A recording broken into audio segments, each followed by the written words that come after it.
Le travail accompli par le Barfoot College auprès des femmes et des enfants peut être qualifié de révolutionnaire. En l'espace de 37 ans, près de 200 000 filles ont reçu une éducation leur permettant d'être autonomes sur le plan personnel et professionnel. Une autonomie qui a des retombées sur l'ensemble de la communauté.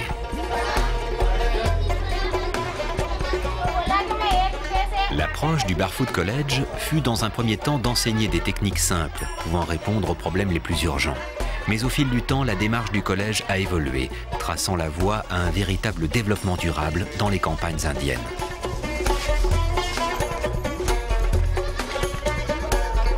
Aujourd'hui, l'Inde compte 700 écoles de nuit où enseignent 3000 anciens élèves aux pieds nus. Le modèle est repris à travers le monde. Partout, l'espoir renaît peu à peu et se transmet de génération en génération. Voilà ce qu'est la durabilité. C'est une longue période durable où ils peuvent utiliser l'énergie solaire et où ils peuvent même en bénéficier davantage. Donc, tout le monde accepte cette technologie moins chère et durable parce qu'on tire profit d'une technologie si merveilleuse. En 15 ans d'existence, l'organisme Friends a permis à plus de 25 000 jeunes de quitter la rue. Plusieurs d'entre eux sont en voie de devenir les artisans du changement du Cambodge de demain. En collaboration, on monte collectivement notre capacité à répondre aux besoins et à monter des modèles.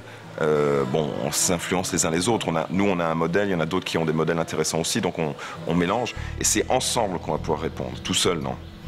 Et donc, même si Meet Samlang est un phare, est un modèle essentiel de ce développement, toutes les autres organisations, c'est ensemble, collectivement, qu'on va pouvoir faire un impact.